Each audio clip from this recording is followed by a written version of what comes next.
How to pass मैकआउट exam in 3 days। सबसे ज़्यादा यही परेशान करता है।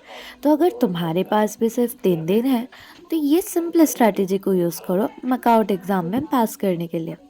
अच्छे से ये स्टेप्स फॉलो करना। चाहे लैपटॉप हो या फ़ोन, कुछ भी ओपन कर लो। ओपन करने के बाद तुम्हारे पास जो सिलेबस है उसको खोल लो।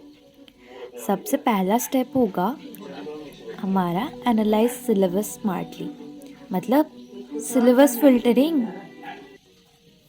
चाहे कोई भी एग्ज़ाम दे रहे हो तो सबसे पहला तो स्टेप होगा सिलेबस खोलना ना। तो इसलिए मैंने कहा स्टेप 1 सिलेबस फिल्टरिंग। पूरा सिलेबस पढ़ने की ज़रूरत नहीं है, सिर्फ 3 चीज़ याद रखना है। लास्ट 5 years रिपीटेड क्वेश्चंस, और सबसे मेन इम्पॉर्टेंट चीज़ क्या है पता है? Unit wise high weightage topics, मतलब किस चैप्टर या मॉड्यूल में सबसे ज़्यादा वेटेज दिया हुआ है। लाइक आवर्स पर यूनिट यहाँ पे है 6, 7, 8, 10। तो सबसे ज़्यादा वेटेज जिस टॉपिक पे है वो वाला भी ढूंढ लो। उसके बाद तुम ढूंढो कि कौन सा चैप्टर इजी है। तो अगर तुम ये सारी चीज़ों को पहले से ही मार्क डाउन कर लोगे तो 60 to 70% श्योर शॉर्ट मार्क्स आने के चांसेस है। वेट सिर्फ ये सब नोट डाउन या ये सब फाइंड आउट करने से हो नहीं जाने वाला, आगे भी स्टेप्स हैं, उसको फॉलो करो। तो नेक्स्ट स्टेप है कि स्टडी ओनली इम्पॉर्टेंट क्वेश्चन। उसके लिए हमें गूगल का यूज़ करना होगा। उसके सर्च इंजिन में हमें लिखना होगा मैकआउट इम्पॉर्टेंट क्वेश्चंस। उसके बाद इसमें जो वेबसाइट आएगा उसमें तुम्हारे सारे क्वेश्चंस मिल जाएंगे, चाहे तुम फर्स्ट ईयर हो, सेकेंड ईयर हो या थर्ड ईयर हो, बीटेक से हो या कोई और डिपार्टमेंट से, सीएससी या इसी, सारे क्वेश्चंस इस वेबसाइट में। मैकआउट रिपीटेड क्वेश्चन सारे के सारे। तो इसमें क्या करना है, हमें सारे PYQs मिल जाएंगे सारे सब्जेक्ट्स के। तो देख लो, तुम्हें जो चाहिए वो तुम्हें यहाँ से मिल जाएगा। और उसके बाद आता है टीचर्स के नोट्स। टीचर्स नोट्स जो कि बहुत इम्पॉर्टेंट होता है।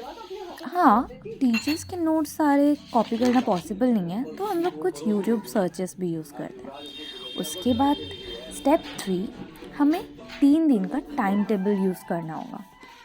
3 दिन का टाइम टेबल मीन्स पहले टाइम टेबल लिखो एक कॉपी में, उसमें 3 दिन का शेड्यूल बनाओ। लाइक डे 1, डे 2, डे 3, इस तरीके से इसे नोट डाउन करो और हमेशा पढ़ते वक्त अपने पास रखो, ताकि डे 1 में क्या करना है, डे 2 में क्या करना है, डे 3 में क्या करना है, ये सारे इस टाइम टेबल में लिखा हुआ है। डे 1 में हम लोगों को क्या करना है, जो हम लोगों ने इजी चैप्टर्स को फाइंड आउट किया था उसको करना है।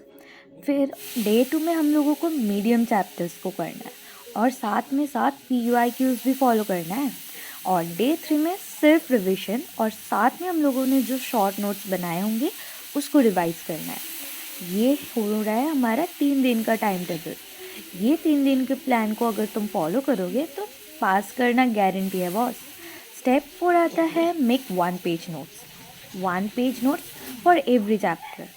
हर चैप्टर के लिए हम लोगों को सिंगल पेज फॉर्मूला और समरी बनाना होता है, जो कि हमें लास्ट मिनट में बहुत हेल्प करता है।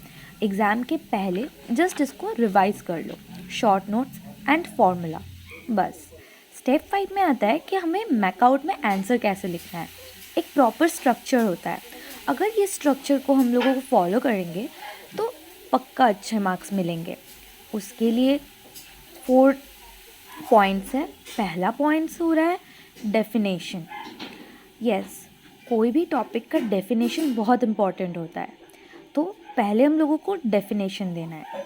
नेक्स्ट पॉइंट हो रहा है, अगर मतलब पॉसिबल है तो हम लोग डायग्राम दे सकते हैं, मतलब जो हम लोग डिफ़ाइन करेंगे उसको डायग्राम में हम लोग को उतारना है।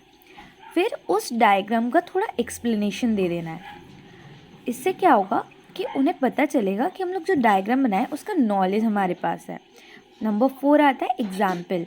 अगर तुम्हारे पास तुम कोई भी टॉपिक का एग्ज़ाम्पल दे दोगे तो ये बहुत अच्छा प्लस पॉइंट होगा तुम्हारे कोई भी क्वेश्चंस के लिए।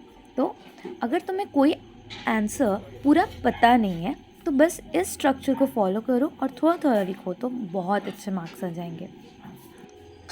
So, even if you don't know the full answer, follow only this structure.